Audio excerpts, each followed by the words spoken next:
പ്രിയമുള്ളവരെ, ഈ പീഡാനുഭവ വാര ധ്യാനത്തിൻ്റെ 3-ാം ദിനത്തിലേക്ക് നിങ്ങളെല്ലാവരെയും ഹൃദയപൂർവ്വം സ്വാഗതം ചെയ്യുന്നു. പീഡാനുഭവത്തിൻ്റെ വഴിയിൽ കാൽവരിയിൽ പിടഞ്ഞു മരിക്കുന്ന ദൈവപുത്രനെക്കുറിച്ച് തന്നെ നമുക്ക് ധ്യാനിക്കാം. അവൻ്റെ പീഡകളാലാണ് നാം പീഡകളിൽ നിന്ന് സ്വതന്ത്രമായത്. അവൻ അടിയേറ്റതുകൊണ്ടാണ് നാം അടിയേൽക്കാതിരിക്കുന്നത് എന്ന യെശയ്യായുടെ കീർത്തനം മനസ്സിൽ ധ്യാനിച്ചുകൊണ്ട് അവൻ്റെ തിരുമുറിവുകളെക്കുറിച്ച് നമുക്ക് ധ്യാനിക്കേണ്ടതുണ്ട്. അതുകൊണ്ട് ഇന്നത്തെ പീഡാനുഭവ ധ്യാനം ഈശോയുടെ തിരുമുറിവുകളെക്കുറിച്ചുള്ള വിചിന്തനമാണ്. നമുക്കറിയാം, ഈശോയ്ക്ക് 5 തിരുമുറിവുകൾ ഉണ്ടായിരുന്നു എന്ന് നാം പഠിച്ചിട്ടുണ്ട്, ധ്യാനിച്ചിട്ടുണ്ട്. ഏതാണ് ഈശോയുടെ 5 തിരുമുറിവുകൾ എന്ന് ചോദിച്ചാൽ, ഈശോയുടെ 2 കൈകളിൽ, 2 കാലുകളിൽ, ഹൃദയത്തിൽ ഏറ്റ മുറിവുകളെയാണ് പരമ്പരാഗതമായി പഞ്ചക്ഷതങ്ങൾ അഥവാ തിരുമുറിവുകൾ എന്ന് നാം വിളിക്കുക.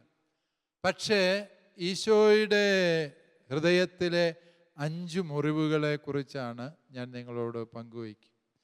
അതായത് ഈശോയുടെ ജീവിതത്തിൻ്റെ പീഡകളുടെ വഴികളിൽ നടക്കുമ്പോൾ ഈശോ അനുഭവിച്ച അതികഠോരമായ 5 സഹനങ്ങളെയാണ് നിങ്ങളോട് ഞാൻ ഈ തിരുമണിക്കൂറിൽ പങ്കുവയ്ക്കാൻ ആഗ്രഹിക്കുന്നു.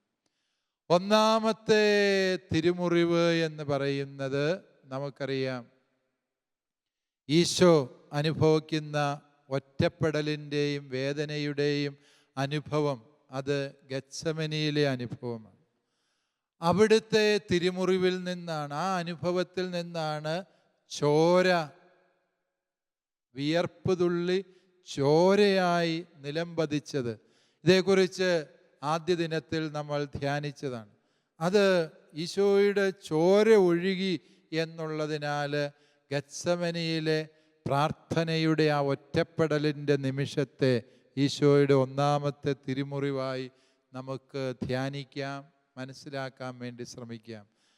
പ്രിയപ്പെട്ടവരെല്ലാവരും കൈവിടുന്ന ഒറ്റപ്പെടലിൻ്റെ നിമിഷം, പ്രാർത്ഥനയ്ക്ക് ദൈവം പോലും ഉത്തരം കൊടുക്കാതെ മറഞ്ഞു നിൽക്കുന്ന അനുഭവങ്ങൾ.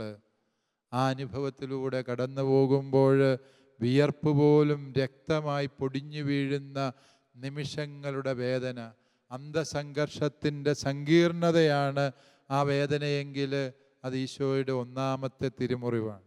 ആ തിരുമുറിവുകൾ പ്രിയപ്പെട്ടവരെ നാം ഓരോരുത്തരും കടന്നു പോകേണ്ട തിരുമുറിവുകൾ തന്നെയാണ് എന്ന് നമുക്ക് തിരിച്ചറിയാം. 2-ാമത്തെ തിരുമുറിവ് എന്ന് പറയുന്നത് ഈശോയെ പടയാളികൾ ചമ്മട്ടിക്ക് അടിക്കുകയും വ്യാജമായി ആരാധിക്കുകയും ചെയ്യുന്ന രംഗമാണ്. പടയാളികൾ ഈശോയെ അങ്ങ് അപമാനിക്കുകയാണ്. ഈശോയെ അതീവ ക്രൂരമായി പരിഹസിച്ച് നിന്ദിക്കുന്നത് നമുക്ക് തിരിച്ചറിയാവുന്നതാണ്. എന്താണ് ഇവിടെ സംഭവിക്കുന്നത് എന്ന് ചോദിച്ചാൽ, നമുക്കറിയാം, ചമ്മട്ടിക്ക് അടിക്കുക എന്ന് പറഞ്ഞാൽ അത് അതീവ വേദനാജനകമായ അനുഭവമാണ്. ആ വേദനയുടെ അനുഭവം എന്ന് പറഞ്ഞു കഴിഞ്ഞാൽ നമുക്കറിയാം, ചമ്മട്ടി അടിക്കുന്ന എന്തിനു വേണ്ടി എന്ന് ചോദിച്ചാൽ, സാധാരണഗതിയിൽ കുരിശിൽ തറയ്ക്കപ്പെടുന്ന ഒരു വ്യക്തി പെട്ടെന്ന് ജീവൻ പോവുകയില്ല. കാരണം കാര്യമായ മുറിവുകളൊന്നും ആ വ്യക്തിക്കില്ല. കയ്യേലും കാലേലും ഓരോ ആണി അടിച്ചെന്നേ ഉള്ളൂ. അവിടുത്തെ രക്തപ്രവാഹം പെട്ടെന്ന് നിന്നുപോയാൽ ആൾ കുറേ നേരമായാലും മരിക്കുകയില്ല. പ്രത്യേകിച്ച് കുരിശേ ചാരി ബലം കൊടുത്ത് നിൽക്കുകയാണ് എങ്കിൽ. അതുകൊണ്ട് കുരിശേൽ തറയ്ക്കപ്പെടുന്ന വ്യക്തി കുരിശേ ചാരാൻ പാടില്ല. അതുകൊണ്ട് ചെയ്യുന്നത്, ഈ വ്യക്തിയുടെ പുറം മുഴുവനും അടിച്ചു പൊളിക്കും. ഓരോ ചമ്മട്ടി അടിയും ഒരു വ്യക്തിയുടെ ശരീരത്തിൽ 200ഓളം മുറിവുകൾ ഏൽപ്പിക്കാൻ പര്യാപ്തമായിരുന്നു എന്നാണ് പറയപ്പെടുന്നത്. അസ്ഥി കഷ്ണങ്ങൾ, ചൂണ്ട, ഇരുമ്പ് കത്തികൾ എല്ലാം കോർത്തിണക്കിയ കുതിരവാല് കൊണ്ടുള്ള ചമ്മട്ടിയാണ് ഉപയോഗിച്ചിരുന്നത്. ഓരോ അടിക്കും മാംസകഷ്ണങ്ങൾ ചിതറിത്തെറിച്ചു പോകാൻ മാത്രം ശക്തമായിരുന്നടി. അങ്ങനെ ചമ്മട്ടി അടിക്കുക എന്ന് പറഞ്ഞാൽ 40 തവണ അടിക്കുന്നതിനെയാണ് ചമ്മട്ടി അടി എന്നത്. അങ്ങനെ 40 തവണ അടിക്കപ്പെട്ട ഒരുവൻ്റെ പുറത്ത് അസ്ഥിയല്ലാതെ മാംസത്തിൻ്റെ ഒരംശം പോലും ശേഷിക്കാത്ത വിധത്തിൽ അവിടെ ചോര വാർന്നു പോകുന്നു.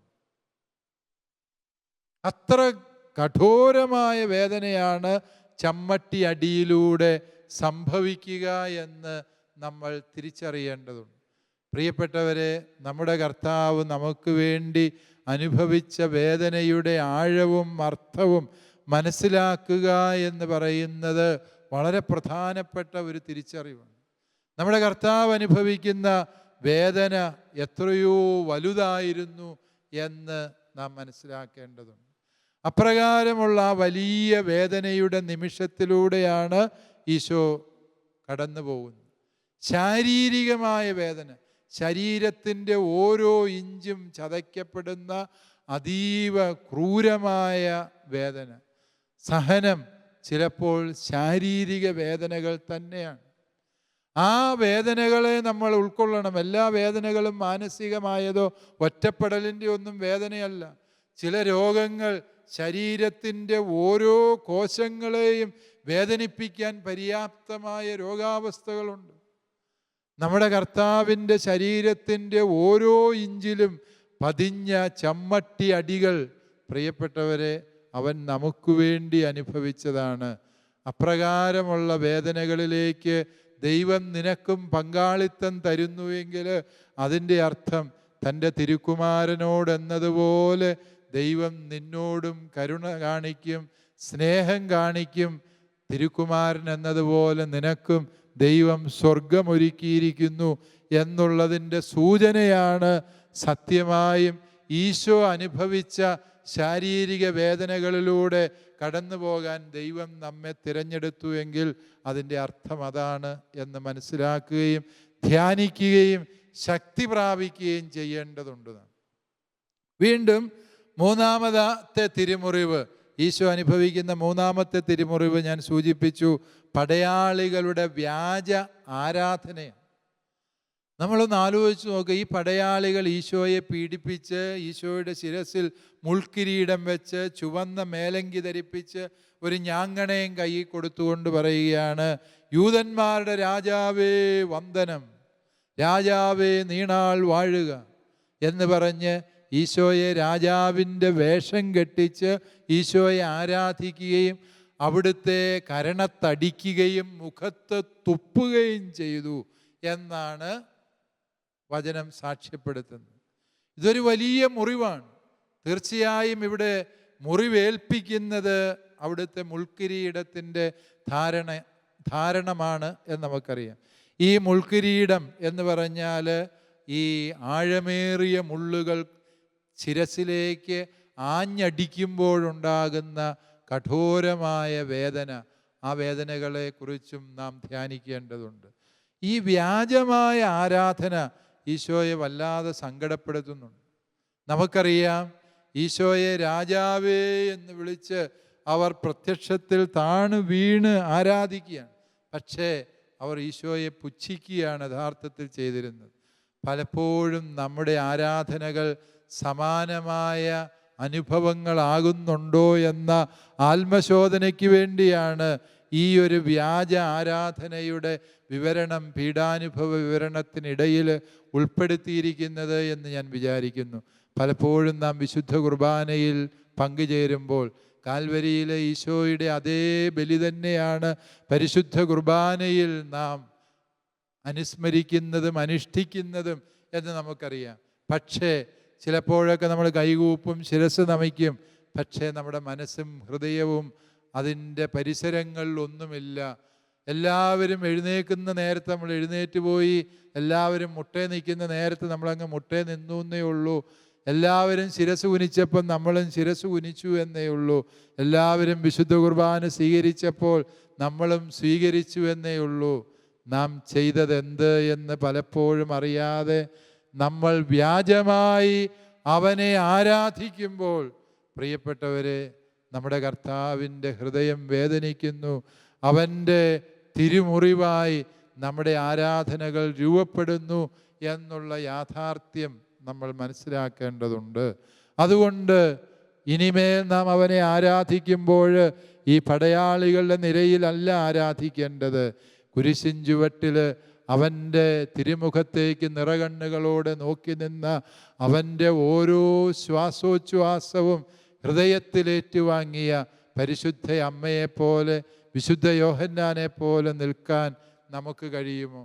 പലപ്പോഴും നമ്മുടെ ആരാധനകൾ അവൻ്റെ ഹൃദയത്തെ വേദനിപ്പിക്കുന്നതാണ്. നമ്മുടെ വിശുദ്ധ ബലിയർപ്പണങ്ങൾ അവനെ സങ്കടപ്പെടുത്തുന്ന രീതിയിലാണ് എന്നുള്ള സത്യം പ്രിയപ്പെട്ടവരെ നാം മനസ്സിലാക്കേണ്ടതുണ്ട്. അതുകൊണ്ട് വ്യാജമായ ആരാധന ഈശോയുടെ ഹൃദയത്തെ ഏറെ വേദനിപ്പിച്ച, മുറിപ്പെടുത്തിയ അനുഭവമാണ് എന്ന സത്യം നാം തിരിച്ചറിയണം. വീണ്ടും നാലാമത്തെ തിരുമുറിവ് എന്ന് പറയുന്നത് 4 മുറിവുകൾ ഈശോയുടെ ശരീരത്തിൽ ഏൽപ്പിക്കുന്ന ആണിയടിയാണ് എന്ന് നമുക്കറിയാം. നാലാമത്തെ തിരുമുറിവ് എന്ന് പറയുമ്പോൾ 4 മുറിവുകളാണ്. 2 കൈ വലിച്ചു നീട്ടി ആ കൈകളിലേക്ക് ആണി അടിച്ചിറക്കുന്നു. കൈപ്പത്തി എന്നുള്ളതിനേക്കാൾ ഉപരി ഈ കൈത്തണ്ടയുടെ അറ്റത്ത് ഇവിടെ 2 എല്ലുകൾ തമ്മിൽ ചേരുന്നതിനിടയിലൂടെ ആണ് കുരിശേ തറയ്ക്കുന്നവരെ ബന്ധിച്ചിരുന്നത് എന്നാണ് ചരിത്രം സാക്ഷ്യപ്പെടുത്തുന്നത്. ഇതേക്കുറിച്ച് കൂടുതൽ വിശദമായ വസ്തുതകൾ റെയ്മണ്ട് ബ്രൗണിൻ്റെ ഡെത്ത് ഓഫ് ദ മെസ്സായ എന്ന ഗ്രന്ഥത്തിൽ വിവരിക്കുന്നുണ്ട്. ശാലോമിൻ്റെ തന്നെ മറ്റ് ഒരു പരമ്പരയിൽ ഈശോയുടെ കുരിശ് മരണത്തിൻ്റെ ചരിത്ര വസ്തുതകളെ നമ്മൾ ആഖ്യാനം ചെയ്തിട്ടുള്ളത് ഞാൻ ഇതിനോട് ചേർത്ത് അനുസ്മരിക്കുകയാണ്. ഈശോ ഇങ്ങനെ 2 കാലുകൾ 2 കൈകൾ കുരിശെ തറച്ച് കടന്നു. കാലുകളിൽ ആണി തറച്ചിരുന്നോ ഇല്ലയോ എന്നുള്ളതിനെക്കുറിച്ച് പണ്ഡിതരുടെ ഇടയിൽ തർക്കമുണ്ട്. ഏതാണേലും ഈശോ കുരിശിന്മേൽ ആണികളിൽ തൂങ്ങിയാണ് മരിക്കുന്നത് എന്നുള്ളത് സത്യമാണ്. ഈ ആണികൾ ഏൽപ്പിക്കുന്ന വേദന, അതിനെക്കുറിച്ച് നമ്മൾ ധ്യാനിക്കേണ്ടത് തന്നെയാണ്. കാരണം ഈ ആണിയേൽ, കൈത്തണ്ടയിലെ ആണിയേൽ ശരീരം തൂക്കിയിട്ടിരിക്കുക എന്ന് പറഞ്ഞാൽ, നേരത്തെ ഞാൻ സൂചിപ്പിച്ചു, ചമ്മട്ടി അടിയേറ്റ ഈ ക്രൂശിതന് തൻ്റെ ശരീരം കുരിശിൻ്റെ തണ്ടയിലോട്ട് ചേർത്ത് വയ്ക്കാൻ പോയിട്ട് അതിൽ തൊടുവിക്കാൻ പോലും പറ്റാത്തത്ര കഠോര വേദനയാണ്. കാരണം പുറത്തെ തൊലി മാത്രമല്ല, മാംസകഷ്ണങ്ങളും അടിച്ച് തകർത്ത് കളഞ്ഞിരിക്കുകയാണ്. അതുകൊണ്ട് ഈ 2 ആണികളുടെ ബലത്തിൽ മാത്രം തൂങ്ങിക്കിടക്കുക. ഓരോ ശ്വാസോച്ഛ്വാസവും പ്രാണൻ പിരിയുന്ന വേദനയാണ് സമ്മാനിക്കുക എന്ന് നമുക്കറിയാം. ശ്വസിക്കണമെങ്കിൽ നമ്മുടെ ശരീരത്തിൻ്റെ ഭാരം എവിടെയെങ്കിലും കൊടുത്തെങ്കിൽ മാത്രമേ നമുക്ക് ശ്വസിക്കാൻ പറ്റുള്ളൂ. അതുകൊണ്ടാണ് തൂങ്ങി മരിക്കുന്നവർ, എന്തുകൊണ്ടാണ് അവർക്ക് ശ്വാസം കഴിക്കാൻ പറ്റാത്തത് എന്ന് ചോദിച്ചാൽ, ശരീരഭാരം എവിടെയെങ്കിലും കൊടുക്കാൻ കഴിഞ്ഞെങ്കിൽ മാത്രമേ മനുഷ്യന് ശ്വസിക്കാൻ സാധിക്കുകയുള്ളൂ എന്നുള്ളതാണ് സത്യം. അതുകൊണ്ട് ശരീരഭാരം ഈശോ എവിടെയാണ് കൊടുക്കേണ്ടത്? ഈ മുറിപ്പാടുകളിൽ സ്വന്തം ശരീരത്തിൻ്റെ മുഴുവൻ ഭാരവും അർപ്പിച്ചുകൊണ്ട് ശരീരത്തെ ഉയർത്തണം. എങ്കിലേ ഒരു തവണ ശ്വസിക്കാൻ പറ്റുള്ളൂ. ഓരോ ശ്വാസോച്ഛ്വാസവും പ്രാണൻ പിരിയുന്ന കഠോര വേദനയായിരുന്നു കർത്താവിനെ സമ്മാനിച്ചിരുന്നത് എന്ന് നമ്മൾ തിരിച്ചറിയണം. പ്രിയപ്പെട്ടവരെ, അവൻ നമ്മെ രക്ഷിച്ചത് അത്രമേൽ വലിയ വേദനയോടെയായിരുന്നു എന്നുള്ള യാഥാർത്ഥ്യത്തെ നാം ഒരിക്കലും വിസ്മരിക്കരുത്. അവൻ്റെ കൈകളും കാലുകളും ബന്ധിക്കാൻ ലോകത്തിനെന്നും വ്യഗ്രതയാണ്. നന്മ ചെയ്ത ആ കൈകളെ ബന്ധിക്കാൻ, അതിനി അനക്കരുത് എന്ന് നിർബന്ധം പിടിക്കാൻ ഈ ലോകത്തിന് വ്യഗ്രതയുണ്ട്. നമ്മൾ പലപ്പോഴും കാണുന്നതാണ്, നന്മയുടെ സ്വരങ്ങളെയും നന്മയുടെ സാന്നിധ്യങ്ങളെയും ചെളിവാരി എറിയാനും അവരെ നിശബ്ദരാക്കാനും അവരുടെ കൈകാലുകൾ ബന്ധിക്കാനും ഈ ലോകത്തിന് എപ്പോഴും വ്യഗ്രതയുണ്ട്. സഭയെയും സഭയുടെ സർവ്വ നന്മകളെയും അധിക്ഷേപിക്കാനും സഭയുടെ വായടയ്ക്കാനുമുള്ള വ്യഗ്രത പല കോണുകളിൽ നിന്നുയരുമ്പോൾ കൈകാലുകൾ ബന്ധിക്കപ്പെട്ട ദൈവപുത്രനെ നമുക്ക് തിരിച്ചറിയേണ്ടതുണ്ട്. അതായത് ഈശോയുടെ ഈ ആണികളിൽ തൂങ്ങിയുള്ള കഠോരമായ വേദന അവിടുത്തെ 4ാമത്തെ തിരുമുറിവാണ് എങ്കിൽ ആ തിരുമുറിവ് നമ്മെ ഓർമ്മിപ്പിക്കുന്നത് നന്മയെ ഇല്ലായ്മ ചെയ്യാൻ, നന്മയുടെ കരങ്ങളെ ബന്ധിക്കാൻ സർവാത്മന പരിശ്രമിക്കുന്ന പല ശക്തികളുമുണ്ട് എന്നുള്ളത് നാം തിരിച്ചറിയണം. കൈകാലുകൾ ബന്ധിക്കപ്പെട്ടതുകൊണ്ട്, ശരീരം അടിച്ചു തകർക്കപ്പെട്ടതുകൊണ്ട് അവൻ കുറ്റവാളിയാണ് എന്നാരെങ്കിലും വിധിച്ചാൽ അതെത്രമേൽ വലിയ അബദ്ധമായിരിക്കും. പലപ്പോഴും സഭയെക്കുറിച്ചും നാം തിരിച്ചറിയേണ്ടതാ, ചുറ്റുമുള്ളവർ ചെളിവാരി എറിഞ്ഞതുകൊണ്ട്, മറ്റുള്ളവർ ഈ സഭയെ മുറിവേൽപ്പിക്കാൻ പരിശ്രമിച്ചതുകൊണ്ട്, അകത്തു നിന്നും പുറത്തു നിന്നും മിശിഹായുടെ ശരീരമായ സഭയെ തകർക്കാൻ പലരും പരിശ്രമിച്ചതുകൊണ്ട് സഭ തിന്മയാണ്, തെറ്റുകാരിയാണ് എന്നാരെങ്കിലും വിചാരിച്ചാൽ അതെത്രമേൽ വലിയ അവിവേകമാണ്. ക്രൂശിതനായ കർത്താവ് ക്രിമിനലാണ് എന്ന് താഴെ നിന്നവർ ചിന്തിച്ചുവെങ്കിൽ അതെത്രമേൽ വലിയ അവിവേകമാണോ? സമാനമായ അവിവേകമാണ് അവൻ്റെ ശരീരമായ തിരുസഭയ്ക്കേൽക്കുന്ന മുറിവുകൾ കണ്ടിട്ട് തിരുസഭ തിന്മയാണ് എന്ന തീരുമാനത്തിലേക്ക് നാം ആരെങ്കിലും എത്തിച്ചേരുന്നെങ്കിൽ അപ്രകാരമുള്ള ഒരു ദുഃഖാനുഭവമായിരിക്കും അത് എന്ന് പ്രിയപ്പെട്ടവരെ നാം തിരിച്ചറിയേണ്ടതുണ്ട്. 5ാമത്തെ തിരുമുറിവ് എന്ന് പറയുന്നത് പടയാളി കുന്തം കൊണ്ട് ഈശോയുടെ തിരുവിലാവിൽ കുത്തിയപ്പോൾ അവിടെ നിന്ന് ചോരയും വെള്ളവും ഒഴുകുന്നു എന്ന സത്യമാണ്. ഈ തിരുമുറിവ് വളരെ ആഴമുള്ള തിരുമുറിവാണ് എന്നുള്ളതിനാൽ അതിൻ്റെ അർത്ഥവും വളരെ ആഴമുള്ളത്. വിശുദ്ധ അഗസ്തീനോസ് പുണ്യവാൻ പറയും, ഈശോയുടെ ഈ തിരുമുറിവിൽ നിന്നൊഴുകിയ രക്തം പരിശുദ്ധ കുർബാനയെ സൂചിപ്പിക്കുന്നെങ്കിൽ അവിടെ നിന്ന് ഒഴുകിയ ജലം മാമോദീസായെയാണ് സൂചിപ്പിക്കുന്നത് എന്ന് വിശുദ്ധൻ പറയുന്നത് എത്രയോ അർത്ഥപൂർണമാണ്. ഈശോയുടെ ഹൃദയത്തിൽ നിന്ന് പരിശുദ്ധാത്മാവ് ഒഴുകുന്നതിൻ്റെ പ്രതീകമാണ് ഈ ജീവജലത്തിൻ്റെ പ്രവാഹം എന്ന് വിശുദ്ധൻ നമ്മെ ഓർമ്മിപ്പിക്കുകയാണ്. ഈ 5ാമത്തെ തിരുമുറിവ് എല്ലാ കൂദാശകളുടെയും ജനനത്തെയാണ് സൂചിപ്പിക്കുന്നത് എന്ന് സഭാപിതാക്കന്മാർ പറയുന്നത് വളരെ ആഴമുള്ള ചിന്തയാണ്. ഈശോ 7 കൂദാശകളും കുരിശേൽ വെച്ച് സ്ഥാപിച്ചു എന്ന് വാദിക്കുന്ന സഭാപിതാക്കന്മാരുണ്ട്. നമുക്കറിയാം, മാമോദീസ ഈശോ സ്ഥാപിച്ചു. അവിടുത്തെ ഹൃദയത്തിൽ നിന്നൊഴുകുന്ന ജീവജലം മാമോദീസായുടെ പ്രതീകമാണ്. തീർച്ചയായും പരിശുദ്ധ കുർബാന ഈശോ കുരിശെ സ്ഥാപിച്ചു എന്ന് പറയുന്നതിൽ ഒരു സംശയവുമില്ല. കാരണം എന്താണ്? ഈ കുരിശിൻ ചുവട്ടിൽ നിൽക്കുന്ന സകലമാന മനുഷ്യർക്കും വേണ്ടി, ലോകത്തിന് മുഴുവനും വേണ്ടി അവൻ അർപ്പിക്കുന്ന പരമയാഗമാണല്ലോ കാൽവരിയിലെ കുരിശ്. അതുകൊണ്ട് തന്നെ സത്യമായും അവിടുന്ന് പരിശുദ്ധ കുർബാന സ്ഥാപിച്ചത് ഈ ദുഃഖവെള്ളിയാഴ്ചയായിരുന്നു. അതിൻ്റെ കൗദാശിക അനുസ്മരണം മാത്രമായിരുന്നു സെഹിയോൻ ശാലയിലെ അപ്പം മുറിക്കൽ എന്നും നമുക്ക് തിരിച്ചറിയാവുന്ന. വീണ്ടും നമുക്കറിയാം, ഈശോ കുമ്പസാരം എന്ന കൂദാശ ഈ കുരിശേൽ വെച്ചാണ് സ്ഥാപിച്ചത്. നമുക്കറിയാം, ഈശോയുടെ മുമ്പിൽ സങ്കടപ്പെടുന്ന ആളുകളുണ്ട്, പാപം ഏറ്റുപറയുന്നവരുണ്ട്. പത്രോസിൻ്റെ സങ്കടം പറച്ചിലും കരച്ചിലും ഒക്കെ നമുക്കറിയാം. നല്ല കള്ളൻ്റെ അനുതാപവും അവൻ ഈശോ കൊടുക്കുന്ന പാപമോചനവും, നീ ഇന്ന് എന്നോടുകൂടെ പറുദീസായിലായിരിക്കുമെന്ന് പറയുന്നതും ഒക്കെ ആത്യന്തികമായി പാപമോചനത്തിൻ്റെ കൂദാശയായ വിശുദ്ധ കുമ്പസാരത്തെയും അതുപോലെ രോഗീലേപനത്തെയും സൂചിപ്പിക്കുന്നു എന്നാണ് സഭാപിതാക്കന്മാർ പറയുന്നത്. വീണ്ടും തിരുപ്പട്ടം എന്ന കൂദാശയും ഈശോ കാൽവരിയിലാണ് സ്ഥാപിച്ചത്. തൻ്റെ വിശുദ്ധ ബലി പൂർത്തിയാക്കിക്കൊണ്ട് ഈ ബലി തുടരുവാൻ വേണ്ടി അവിടുന്ന് പൗരോഹിത്യം സ്ഥാപിച്ചു.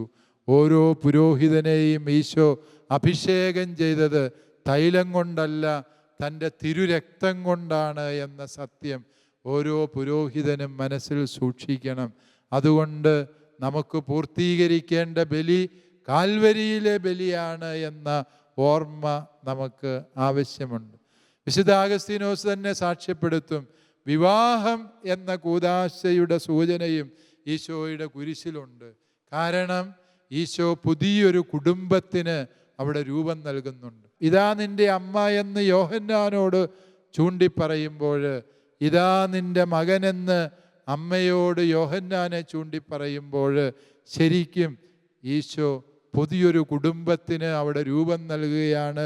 തന്നിൽ വിശ്വസിക്കുന്നവരുടെ സമൂഹമായ സഭയെന്ന വലിയ കുടുംബത്തിന് ഈശോ അവിടെ രൂപം നൽകുമ്പോൾ അത് വിവാഹമെന്ന കൂദാശയുടെ പ്രതീകമാണ് എന്നുകൂടി സഭാപിതാക്കന്മാർ വ്യാഖ്യാനിക്കുന്നുണ്ട്.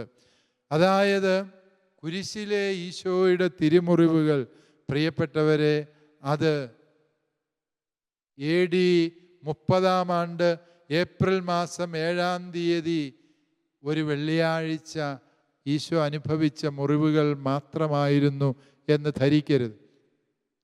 ചരിത്ര പണ്ഡിതന്മാർ വളരെ കൃത്യമായ വിവരങ്ങളുടെ വെളിച്ചത്തിൽ ലഭ്യമായ സകല വസ്തുതകളും പരിഗണിച്ചുകൊണ്ട് ഈശോയുടെ മരണദിനം ഏപ്രിൽ 7 വെള്ളിയാഴ്ചയായിരുന്നു, പെസഹായുടെ ഒരുക്ക നാളിലായിരുന്നു എന്ന് കണ്ടെത്തിയിട്ടുണ്ട്. ആ ദിവസത്തിൽ സംഭവിച്ച മുറിവുകളായി മാത്രം അതിനെ കരുതേണ്ടതില്ല. രക്ഷയുടെ ദിവ്യമായ പ്രവാഹം ലോകത്തിൻ്റെ അതിരുകളോളം അവസാനത്തോളം എത്തിക്കാൻ പര്യാപ്തമാണ് ഈശോയുടെ ഈ ഓരോ മുറിവും എന്ന യാഥാർത്ഥ്യം, പ്രിയപ്പെട്ടവരെ, നമുക്ക് മനസ്സിൽ ധ്യാനിക്കാം. ദൈവം നമ്മെ എല്ലാവരെയും സമൃദ്ധമായി അനുഗ്രഹിക്കട്ടെ. കാൽവരിയിലെ കുരിശിൽ നമുക്ക് വേണ്ടി പിടഞ്ഞു മരിച്ച ഈശോയെ, ആ തിരുമുറിവുകളാൽ നമ്മുടെ ഹൃദയത്തെ സുഖപ്പെടുത്തണമേ എന്ന് പ്രാർത്ഥിക്കാം. കുരിശിൻ്റെ വഴിയിൽ നമ്മൾ പരിശുദ്ധ അമ്മയോട് ചേർന്ന് പ്രാർത്ഥിക്കുന്നത് പോലെ, പരിശുദ്ധ ദൈവമാതാവേ, ക്രൂശിതനായ കർത്താവിൻ്റെ തിരുമുറിവുകളെ എൻ്റെ ഹൃദയത്തിലും പതിപ്പിച്ചുറപ്പിക്കണമേ എന്ന പ്രാർത്ഥനയോടെ നമുക്ക് ക്രൂശിതനെ ആരാധിക്കാം. ദൈവം അനുഗ്രഹിക്കും.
പരിശുദ്ധമായ അൾത്താരയിൽ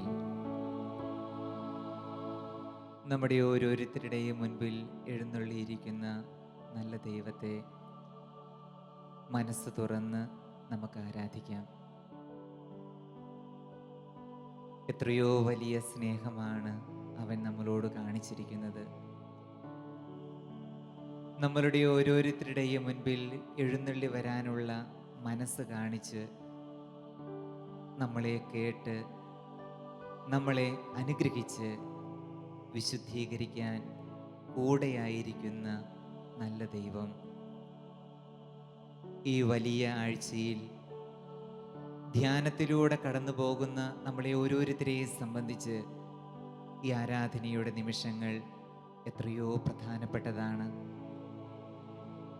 ഈശോയെ അറിയുന്ന, ഈശോയെ മനസ്സിലാക്കുന്ന, സംതൃപ്തിയോടെ തിരിച്ചു പോകുന്ന, അവൻ നമുക്ക് വേണ്ടി സഹിച്ച പാടുപീടുകളെ മനസ്സിലാക്കുന്ന, ജീവിതത്തിന് ഒരുപാട് അർത്ഥങ്ങളുണ്ടല്ലോ എന്ന് തിരിച്ചറിയുന്ന നല്ല ദിവസങ്ങൾ, നല്ല മണിക്കൂറുകൾ.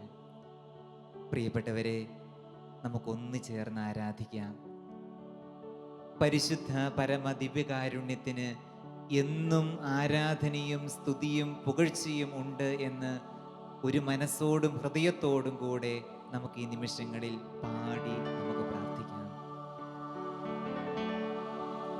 പരിശുദ്ധ പരമ ദിവ്യകാരുണ്യത്തിന് എന്നേരവും ആരാധനയും സ്തുതിയും പുകഴ്ചയും ഉണ്ടായിരിക്കട്ടെ. ചേർന്ന് പാടാം. പരിശുദ്ധ പരമ ദിവ്യകാരുണ്യത്തിന് എന്നേരവും ആരാധനയും സ്തുതിയും പുകഴ്ചയും ഉണ്ടായിരിക്കട്ടെ. ആഗ്രഹത്തോടെ ഒരിക്കൽ കൂടി. പരിശുദ്ധ പരമ ദിവ്യകാരുണ്യത്തിന് എന്നേരവും ആരാധനയും സ്തുതിയും പുകഴ്ചയും ഉണ്ടായിരിക്കട്ടെ. പരമപരിശുദ്ധനായ ദൈവത്തിൻ്റെ മുൻപിൽ അഗാധമായ എളിമയോടും വിനയത്തോടും കൂടെ നമുക്ക് ഈ സമയങ്ങളിലായിരിക്കാം.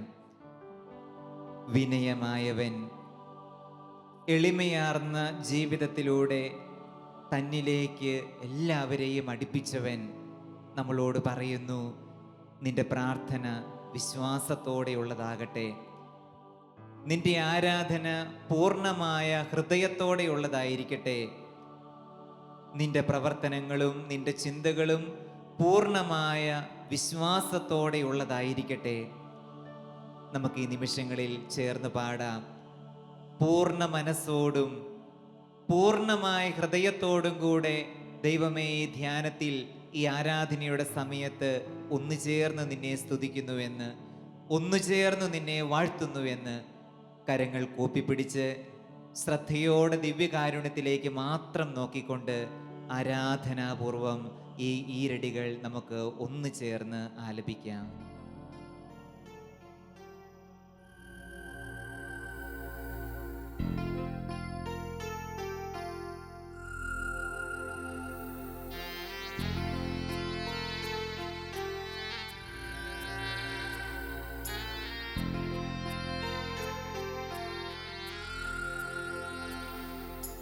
പൂർണ്ണ മനസ്സോടും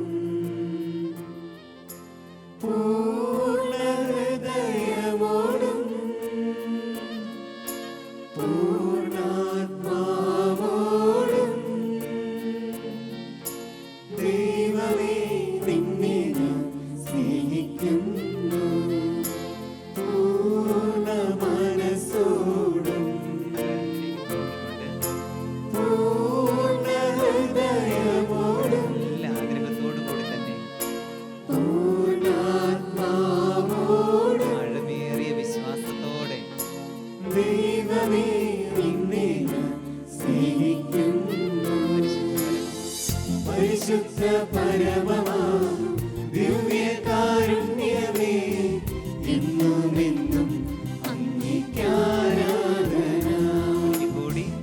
പരിശുദ്ധ പരമമാ ദിവ്യകാരുണ്യമേ, എന്നുമെന്നും അങ്ങേക്കാരാധന.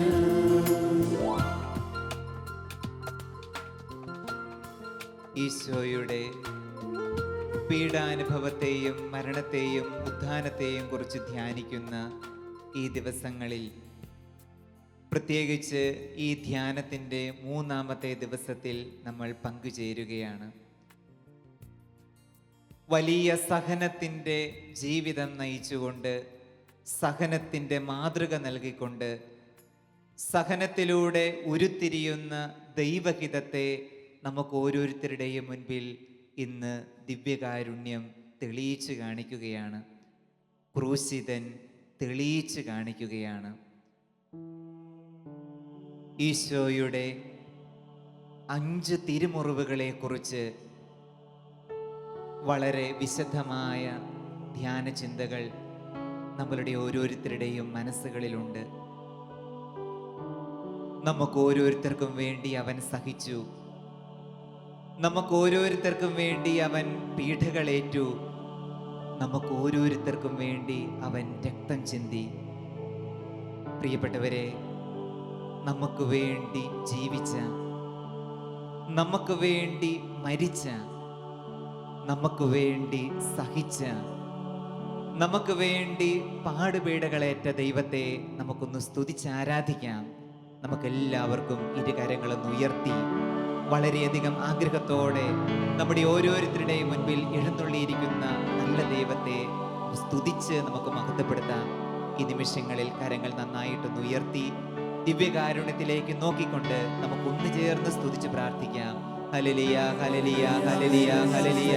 ദൈവമേ നന്ദി, യേശുവേ, യേശുവേ ആരാധന. ദൈവമേ മഹത്വം. ഞങ്ങൾ അങ്ങയെ സ്തുതിക്കുന്നു, ആരാധിക്കുന്നു. ഹല്ലേലൂയ, ഹല്ലേലൂയ, ഹല്ലേലൂയ, ഹല്ലേലൂയ. ദിവ്യകാരുണ്യനാഥ ആരാധന. യേശുവേ മഹത്വം. ഹല്ലേലൂയ, ഹല്ലേലൂയ, മഹത്വം, മഹത്വം. സ്തോത്രം, സ്തോത്രം. ആരാധന, ആരാധന, ആരാധന. യേശുവേ, യേശുവേ ആരാധന. മഹത്വം. ദൈവമേ നന്ദി, യേശുവേ ആരാധന, ആരാധന. ഹല്ലേലൂയ, ഹല്ലേലൂയ, ഹല്ലേലൂയ, ഹല്ലേലൂയ. ഒരിക്കൽ കൂടി കരങ്ങൾ കൂപ്പി കണ്ണുകൾ തുറന്ന് ദിവ്യകാരുണ്യത്തിലേക്ക് നോക്കിക്കൊണ്ട് ഒരിക്കൽ കൂടെ നമുക്ക് പാടാം. പൂർണ്ണ ഹൃദയത്തോടും പൂർണ്ണ ആത്മാവോടും നിന്നെ സ്നേഹിക്കുന്നു, ആരാധിക്കുന്നുവെന്ന് ഒരിക്കൽ കൂടെ നമുക്ക് ആലപിക്കാം.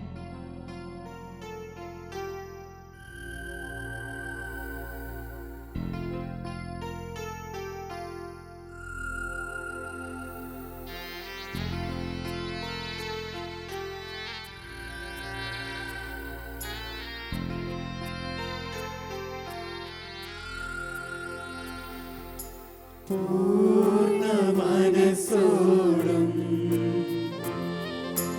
പൂർണ്ണ ഹൃദയമോടും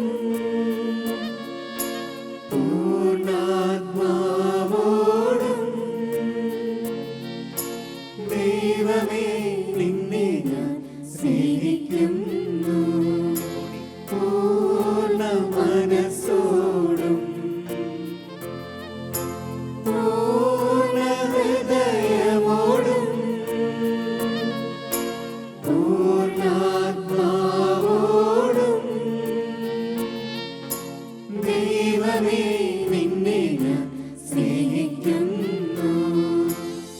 പരിശുദ്ധ പരമമാ ദിവ്യകാരുണ്യമേ, എന്നുമെന്നും അങ്ങേക്കാരാധന. പരിശുദ്ധ പരമമാ ദിവ്യകാരുണ്യമേ, എന്നുമെന്നും അങ്ങേക്കാരാധന. നമ്മളോടുകൂടെ അപ്പമായിരിക്കുന്ന നല്ല ദൈവം 3 വർഷത്തെ തൻ്റെ പരസ്യ ജീവിതത്തിൻ്റെ അവസാന കാലഘട്ടങ്ങളിൽ അവൻ കടന്നുപോയ പീഡകളെക്കുറിച്ച് ചിന്തിക്കുന്നത്, ദിവ്യകാരുണ്യ സന്നിധിയിലായിരുന്നു ചിന്തിക്കുന്നത്, വളരെ ശ്രേഷ്ഠമാണ്. 5 തിരുമുറിവുകൾ, 5 തിരുമുറിവുകളിലൂടെ മനുഷ്യവംശത്തോടുള്ള തൻ്റെ അതിയായ സ്നേഹം അവൻ വെളിപ്പെടുത്തി. ഗത്സമനിയിൽ വെച്ച് അവൻ്റെ ഒറ്റപ്പെടൽ, ശിഷ്യന്മാർ ഓടിയൊളിച്ച അവസരം, ആരുമില്ലാതെ തനിച്ച് മുട്ടിന്മേൽ നിന്നുകൊണ്ട് പ്രാർത്ഥിക്കുന്ന ഈശോ, അവന്റെ വിയർപ്പ് തുള്ളികൾ രക്തകണങ്ങളായി പുറത്തു വന്നുവെന്ന് വചനം നമ്മളോട് പറഞ്ഞു തരുന്നു. സഹനത്തിന്റെ എത്രയോ വലിയ നിമിഷങ്ങൾ. പ്രിയപ്പെട്ടവരെ, ദിവ്യകാരുണ്യ സന്നിധിയിലായിരുന്നു. ചിന്തിച്ചു നോക്ക്, നമ്മളുടെ അടുക്കൽ നിന്ന് നമ്മളെ സ്നേഹിച്ചിരുന്നു എന്ന് കരുതുന്നവർ, സ്നേഹമുണ്ട് എന്ന് കരുതുന്നവർ, നമ്മുടെ വേദനകളിൽ വിഷമങ്ങളിലൊക്കെ മാറി നിന്ന അവസരങ്ങൾ ജീവിതങ്ങളിൽ ഉണ്ടായിട്ടില്ലേ?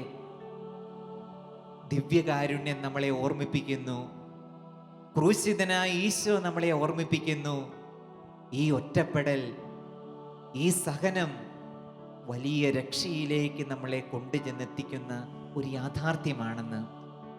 പ്രിയപ്പെട്ടവരെ, ദിവ്യകാരുണ്യ സന്നിധിയായിരുന്നു കൊണ്ട് നമുക്ക് തിരിച്ചറിയാം, എൻ്റെ സ്നേഹിതന്മാർ ഓടിയൊളിച്ചാലും മറ്റുള്ളവരെന്നെ പരിത്യജിച്ചാലും എൻ്റെ നാഥൻ എൻ്റെ കൂടെയുണ്ട് എന്നുള്ള സത്യത്തെ നമുക്ക് തിരിച്ചറിഞ്ഞാലോ? വീണ്ടും ദിവ്യകാരുണ്യത്തിലേക്ക് നോക്കുമ്പോൾ ഈശോയുടെ രണ്ടാമത്തെ തിരുമുറിവിനെ നമ്മുടെ ശ്രദ്ധയിലേക്ക് നമുക്ക് കൊണ്ടുവരാം. ചമ്മട്ടി അടിയേൽക്കുന്ന ഈശോ, വളരെയധികം വലിയ തെറ്റുകൾ സംഭവിക്കുന്നവരെ ശാരീരികമായി പീഡിപ്പിക്കുന്ന ശൈലി പഴയ സംസ്കാരത്തിൽ ഉണ്ടായിരുന്നു എന്ന് നമ്മൾ മനസ്സിലാക്കിയിട്ടുള്ളതാണ്. ശത്രുവിനെ ചാട്ട കൊണ്ട് അടിക്കുമ്പോൾ, ശരീരം പീഡിപ്പിക്കുമ്പോൾ അത് കണ്ട് ആനന്ദിക്കുന്നവർ, അത് കണ്ട് പൊട്ടിച്ചിരിക്കുന്നവർ. ക്രൂശിതനായ ഈശോ നമ്മളെ ഓർമ്മിപ്പിക്കുന്നു, രണ്ടാമത്തെ തിരുമുറിവ് നമ്മുടെ ശരീരം വേദനിക്കുന്ന, നമ്മളെ വിഷമിപ്പിക്കുന്ന ഒരുപാട് യാഥാർത്ഥ്യങ്ങൾ ജീവിതത്തിൽ ഉണ്ടാകുമെങ്കിലും ആ യാഥാർത്ഥ്യങ്ങളിൽ നമ്മൾ ഒറ്റയ്ക്കല്ല, ദൈവം നമ്മളോട് കൂടെയുണ്ടെന്നുള്ള തിരിച്ചറിവ് പ്രിയപ്പെട്ടവരെ ഈ ദിവ്യകാരുണ്യം സമ്മാനിക്കുന്നില്ലേ? നമ്മളെ മറ്റുള്ളവർ മർദ്ദിച്ച അവസരങ്ങൾ, മറ്റുള്ളവർ ക്രൂരമായി മർദ്ദിച്ച അവസരങ്ങൾ ജീവിതത്തിൽ ഉണ്ടായിട്ടുണ്ടെങ്കിൽ നമ്മുടെ മനസ്സുകളിലേക്ക് ഈ ധ്യാന അവസരത്തിൽ നമുക്ക് കൊണ്ടുവരാം. ഈശോയും എനിക്ക് വേണ്ടി സഹിച്ചവനാണ്, അവൻ എനിക്ക് വേണ്ടി സഹിക്കുമ്പോൾ എൻ്റെ കൂടെയുണ്ടവൻ, ഞാൻ വിഷമിക്കില്ല, കാരണം അവൻ എൻ്റെ കൂടെയാണെന്നുള്ള യാഥാർത്ഥ്യം.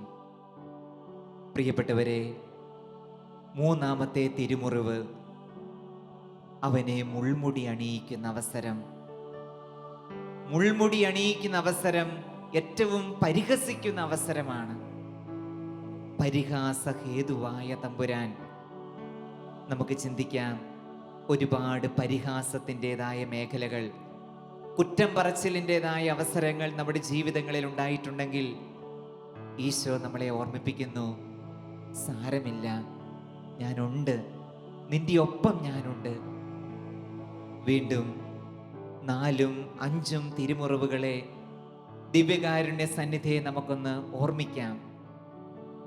അവൻ്റെ കൈകളിലും കാലുകളിലും ആണിയടിക്കുന്ന അവസരം, അവനെ കുരിശിലേറ്റുന്ന അവസരം. 4ഉം 5ഉം തിരുമുറിവുകൾ അതാണ്.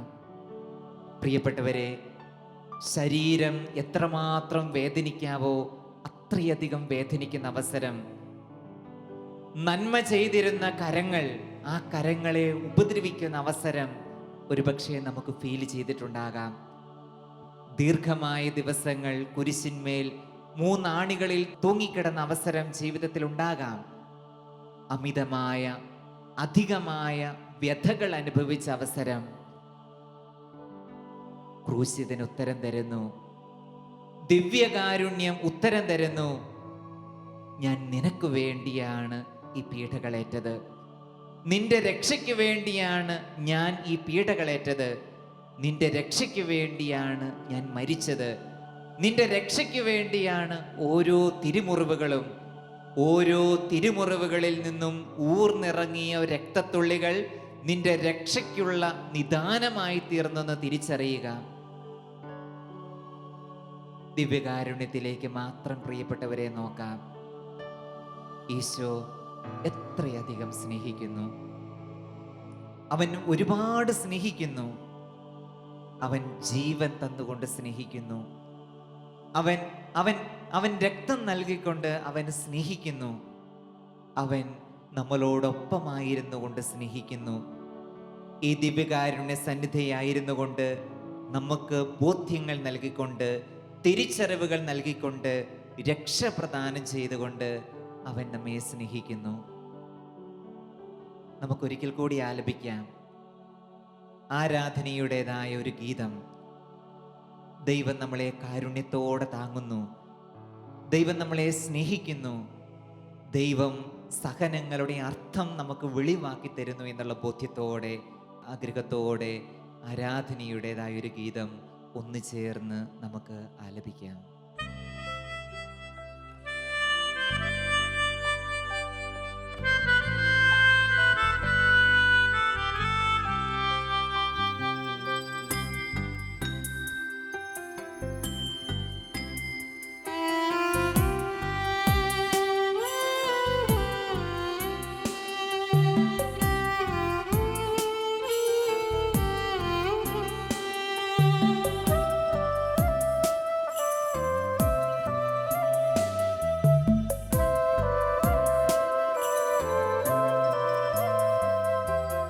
എന്നെൻ്റെ ഉള്ളിൽ വാഴാൻ കാത്തു നിൽക്കുന്ന ഈശോയേ, തൂവെണ്മയേറും ഓസ്തിയായി എന്നിൽ സ്നേഹമായി മാറും ദൈവമേ, ദിവ്യകാരുണ്യരൂപമേ.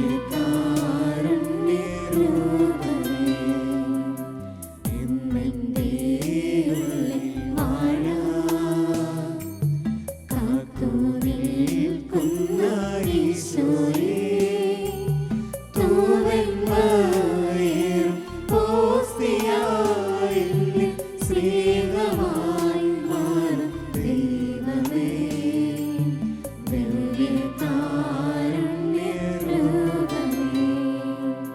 വാവാ യേശുനാഥാ, വാവാ ജീവനാഥാ,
ഈശോയുടെ ആശീർവാദം സ്വീകരിക്കാനായി നമുക്കൊരുങ്ങാം.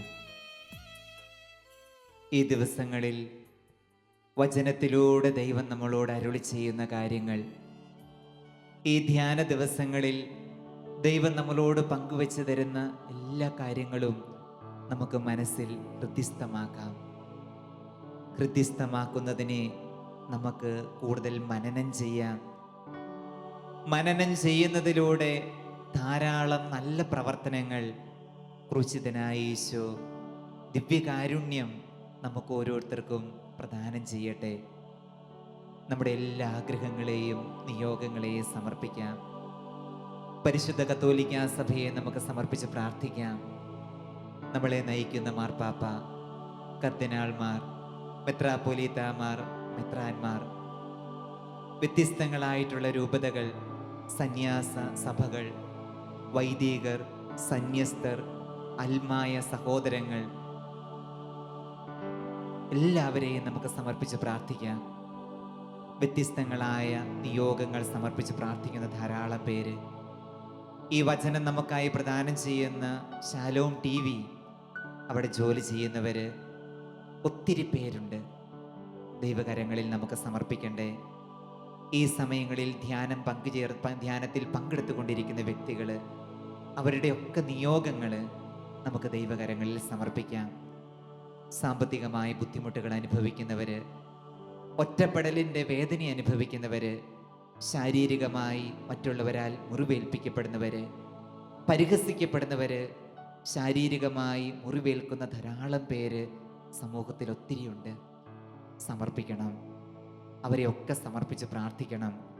അവരിലേക്കൊക്കെ ഈശോയുടെ തിരുരക്തം ഇറങ്ങി അവരെ വിശുദ്ധീകരിക്കാൻ, പരിഹാസ മേഖലകൾ മാറാൻ, ഒറ്റപ്പെടലിൻ്റെ മേഖലകൾ മാറാൻ, വേദനയുടെ മേഖലകൾ മാറാൻ, മറിച്ച് സഹനത്തിൻ്റെ അർത്ഥങ്ങളെ കൂടുതൽ മനസ്സിലാക്കാനുള്ള കൃപയ്ക്ക് വേണ്ടി നമുക്ക് പ്രാർത്ഥിക്കാം. നമ്മുടെ പ്രിയപ്പെട്ട കുടുംബാംഗങ്ങൾ, നമ്മുടെ ബന്ധുമിത്രാദികൾ, നമ്മുടെ അയൽക്കാർ, നമ്മുടെ സുഹൃത്തുക്കൾ, നമ്മളോടൊപ്പം ജോലി ചെയ്യുന്നവർ, ചില സമയങ്ങളിൽ നമുക്കെതിരെ ചെറിയ ചെറിയ ബുദ്ധിമുട്ടുകൾ ഉണ്ടാക്കുന്നവർ, അവരെയൊക്കെ ഈ വലിയ ആഴ്ച നമുക്ക് സമർപ്പിക്കാം. ദൈവത്തിൻ്റെ വലിയ കാരുണ്യം അവരിലേക്കൊക്കെ ഇറങ്ങട്ടെ. സഹനത്തിൻ്റെ വലിയ അർത്ഥങ്ങൾ ദൈവം നമുക്ക് ഓരോരുത്തർക്കുമായി തെളിയിച്ചു തരട്ടെ എന്ന് നമുക്ക് പ്രാർത്ഥിക്കാം. ഒരിക്കൽ കൂടെ കരങ്ങളൊന്ന് ഉയർത്തി സ്തുതിച്ചുകൊണ്ട് ഈശോയുടെ ആശീർവാദം സ്വീകരിക്കാനായി നമുക്ക് ഒരുങ്ങുകയും ചെയ്യാം. ഹല്ലേലൂയ, ഹല്ലേലൂയ, ഹല്ലേലൂയ. ദൈവമേ നന്ദി, യേശുവേ സ്തുതി, ആരാധന, ആരാധന, ആരാധന, ആരാധന. Hallelujah, hallelujah. ദൈവമേ ഞങ്ങൾ അങ്ങയെ സ്തുതിക്കുന്നു, ആരാധിക്കുന്നു. യേശുവേ, യേശുവേ, യേശുവേ, യേശുവേ. ആരാധന, ആരാധന. ഹല്ലേലൂയ, ഹല്ലേലൂയ, ഹല്ലേലൂയ, ഹല്ലേലൂയ. ദൈവമേ നന്ദി, യേശുവേ, യേശുവേ, യേശുവേ, യേശുവേ. ആരാധന, ആരാധന, ആരാധന. Hallelujah, hallelujah. മഹത്വം ദൈവമേ, യേശുവേ, യേശുവേ, യേശുവേ, യേശുവേ, യേശുവേ, യേശുവേ. ആരാധന, ആരാധന, ആരാധന.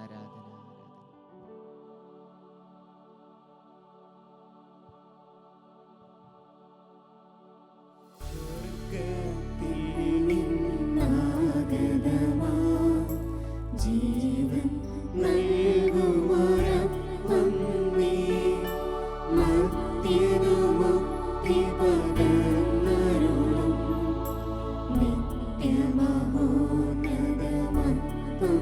നീ.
പരിശുദ്ധ ശരീരത്താലും വിലയേറിയ രക്തത്താലും പാപത്തിൻ കറകളിൽ നിന്നും മർത്യനു നീ മോചനമേകി.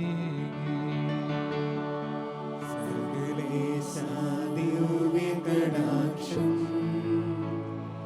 തൂകണമേ വത്സലസുതരിൽ നിർമ്മലരായി ജീവിച്ചിടുവാൻ ചിന്തണമേ ദിവ്യവരങ്ങൾ.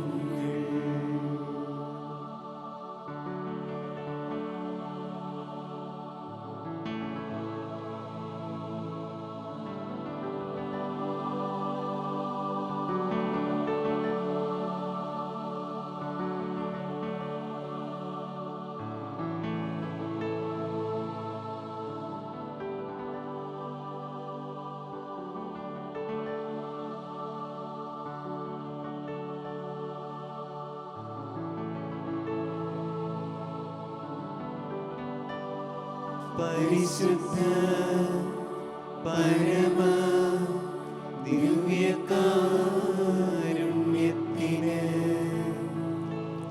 എന്നേരവും ആരാധനയും സ്തുതിയും പുകഴ്ചയും ഉണ്ടായിരിക്കട്ടെ.